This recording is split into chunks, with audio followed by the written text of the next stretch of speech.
सो hey guys, कैसे हो आप सभी लोग। Welcome back to my channel AG anime manga. तो यार बुक ऑफ एस्पर यानी कि डीमन एम्पर की एक और बिल्कुल नई एपिसोड के साथ हाजिर हूँ, जो कि होने वाली है एपिसोड नंबर 274। तो यार आगे बढ़ने से पहले अगर आप लोगों ने अब तक मेरे चैनल को सब्सक्राइब नहीं किया है तो जल्दी से जाकर के वीडियो को लाइक करके चैनल को सब्सक्राइब कर लें और हो सके तो वीडियो को शेयर भी कर दें। शुक्रिया। एंड शुरू करते हैं हमारा आज के ये वाला एपिसोड। तो जैसा कि लास्ट एपिसोड के एंड में हम लोगों ने देखा, प्राइम मिनिस्टर जूजी चैंगफेंग क्राउन प्रिंस से बात करने के बाद वहां से चले जाते हैं। इसके बाद दिखाते हैं कि जूफेंग के पास हाई प्रीस्ट का इनविटेशन लेटर आता है। वो जूफेंग से कुछ खास इंपॉर्टेंट बात करने के लिए उसे अपने पास बुला रहे होते हैं। इधर दूसरी ओर सभी लोगों को जब पता चलता है कि ये लेटर हाई प्रीस्ट की ओर से है तो वो सभी लोग भी जूफेंग को वहाँ जाने के लिए मनाने लगते हैं। तो अब इसके आगे का एपिसोड हम लोगों को आज देखने को मिलने वाला है। तो अब इस एपिसोड की स्टार्टिंग में हम लोगों को वापस से जूफेंग और तीनों 7 बड़ी फैमिलीज के लीडर्स को दिखाया जाता है। और वहीं पे लॉन्गजिनियो के फादर हंसते हुए जूफेंग से कहते हैं कि हाँ एब्सोल्युटली युन जुआनजी टियान्यू में एक बहुत ही खास पर्सन है, और चाहे वो एम्पर या जोगे चैंगफेंग या डुगु जेनटियान और या फिर सातो हाउसेस, जब भी इनमें से किसी के सामने एक ऐसी सिचुएशन आती है जिसके के बारे में उन लोगों को कुछ भी समझ नहीं आ रहा होता है तो वो सभी लोग सिर्फ और सिर्फ हाई प्रीस्ट के दरवाजे पर जाकर ही उसके दरवाजे को खटखटाते और बदले में उन लोगों को उनके सारे सवालों के सही जवाब भी मिल जाते। और मैं खुद भी एक बार उन सर से मिला था, उनके कहे गए एक एक वर्ड ने मेरी आंखों में पूरी तरीके से रोशनी ला दी।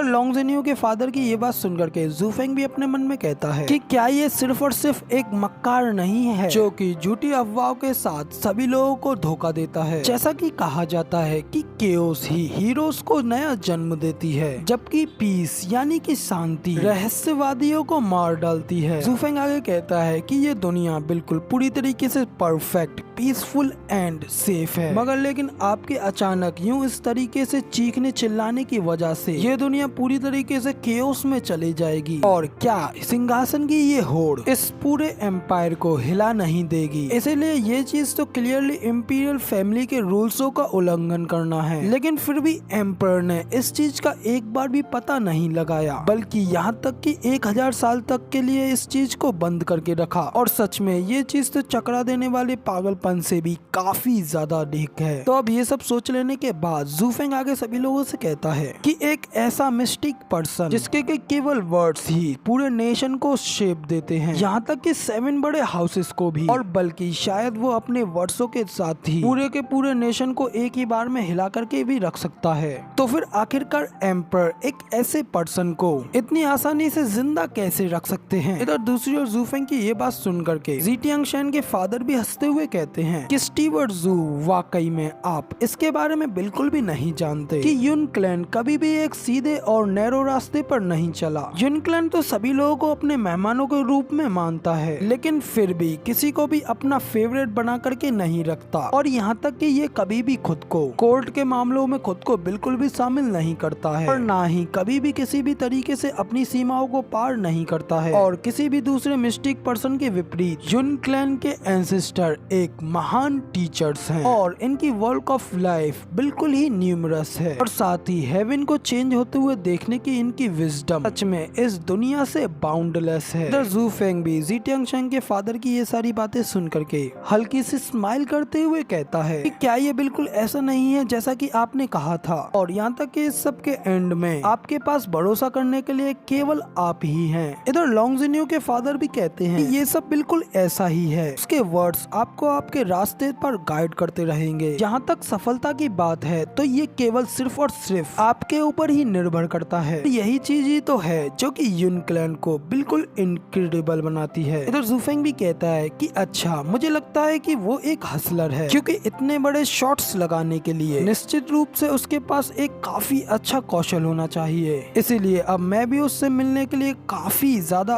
उत्सुक हूँ, क्योंकि कौन जानता है कि उनसे मिलने के बाद शायद मैं भी इतने अच्छी तरीके से गैस करने के बारे में 2-4 बातें उनसे सीख जाऊं। तो अब जूफेंग की ये बात सुन करके वो दोनों लीडर्स भी काफी ज्यादा जोरों से हंसने लगते हैं और कहते हैं कि हाँ बिल्कुल, ये काफी ज्यादा अच्छा रहेगा, क्योंकि अगर तुम कुछ भी उनसे सीख जाते हो तो फिर हम लोग तो अपनी गाइडेंस के लिए तुम्हारे पास ही आया करेंगे। तो अब इन लोगों के इतना कहने के बाद नेक्स्ट सीन हम लोगों को हाई प्रीस्ट के पैलेस का दिखाया जाता है, जिसके के सामने जूफेंग आया होता है। जूफेंग वहाँ पे जाकर के हाई प्रीस्ट के पैलेस के गेट को खटखटाने लगता है, जिसके के बाद वो गेट खुलता है और उस गेट के अंदर से एक सर्वेंट बाहर निकलता है, जो कि जूफेंग को देख उससे कहता है कि सर, क्या मैं जान सकता हूँ कि आप कौन हैं और आपका यहाँ पे आने का पर्पस क्या है। जूफेंग कहता है कि मैं एक मर्चेंट यानी कि व्यापारी हूँ और मैंने सुना है कि हाई प्रीस्ट हेवन के फेथ को पढ़ना जानते हैं, तो इसीलिए मैं यहाँ पे उनसे मिलने के लिए आया हूँ। तो अब इधर जूफेंग की ये बात सुन करके पहले तो वो सर्वेंट थोड़ा चौंक जाता है, फिर उसके बाद वो अपनी उंगलियों पर कुछ गिनते हुए जूफेंग से कहता है कि प्लीज मुझे माफ कर देना, हमारे क्लैन के हेड एक इम्पोर्टेंट गेस्ट के साथ 3 दिनों तक काफी ज्यादा बिजी रहने वाले हैं, इसलिए कुछ दिनों तक तो वो आपको बिल्कुल भी रिसीव नहीं कर सकते, लेकिन आप अगर चाहें तो बाद में वापस आ सकते हैं, तब तक मैं आपके टाइम को रिजर्वेशन करके रख दूंगा। इधर उस सर्वेंट की ये बात सुन करके जूफेंग हल्के से स्माइल करते हुए अपने मन में कहता है, युन क्लैन सच में फेयर यानी कि निष्पक्ष तो काफी ज्यादा है और हर एक लोगों की बातों को सुनने के लिए भी ये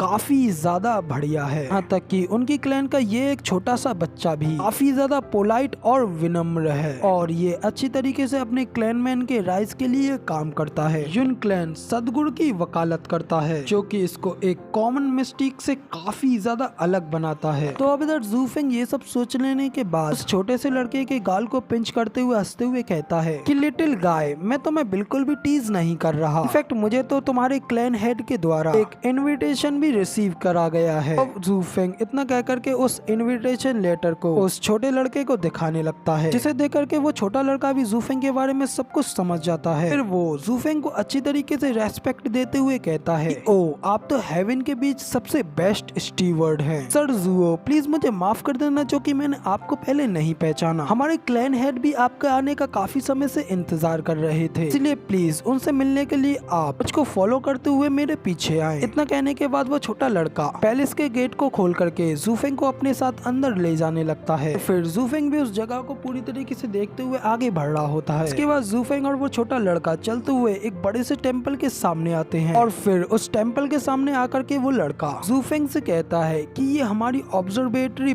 प्लेस है, फिलहाल तो हमारे क्लैन हेड एक इम्पोर्टेंट गेस्ट के साथ टेंडिंग कर रहे हैं, इसलिए प्लीज आप बस थोड़ा सा इंतजार करें, अभी जाकर के उनको आपके बारे में इन्फॉर्म करके आता हूँ। इतना कह करके वो लड़का हाई प्रीस्ट को इन्फॉर्म करने के लिए आगे चला जाता है, जबकि जूफेंग भी दूसरी ओर मुड़ करके चलने लगता है, मगर तभी वो मुड़ता है और उस टेम्पल की ओर देख करके कहता है कि हाई प्रीस्ट, तुम्हारी स्क्राइंग कभी भी फेल नहीं हुई, तो इस बार ऐसा क्यों है कि ये पूरी तरीके से डिफरेंट है। तो इतना कह करके जूफेंग वापस से उस टेम्पल की ओर मुड़ता है और उस लड़के का पीछा करते हुए उस टेम्पल के गेट के पास आ जाता है। वहाँ पे वो लड़का उस टेम्पल के गेट के बाहर बैठा होता है। फिर जूफेंग भी उस लड़के के ठीक पीछे खड़ा हो जाता है और वो लड़का भी जूफेंग की ओर देखता है और उससे कुछ कहने लगता है, मगर तभी जूफेंग उस लड़के को अपनी उंगली से इशारा करते हुए शांत रहने के लिए कहता है। इसके बाद जूफेंग उन लोगों को देखने के लिए और उन लोगों की बातों को सुनने के लिए उस गेट को हल्का सा खोल करके देखने लगता है। तो उसके सामने सर लैंग और मास्टर होंगफू खड़े होते हैं, जो कि वहाँ पे पहले से ही हाई प्रीस्ट से मिलने के लिए आए होते हैं। वहीं पे सर लैंग हाई प्रीस्ट को देखते हैं और उनसे कहते हैं कि वास्तव में मैं ह्यूमन के माइंड को तो पढ़ सकता हूँ, मगर लेकिन हेवेंस को नहीं पढ़ सकता, इसलिए कुछ ऐसा है जिसके के लिए मैं हाई प्रीस्ट को काफी ज्यादा एडमायर करता हूँ, लेकिन इस बार मैं हाई प्रीस्ट की इस गलती को बिल्कुल भी आसानी से एक्सेप्ट नहीं कर सकता।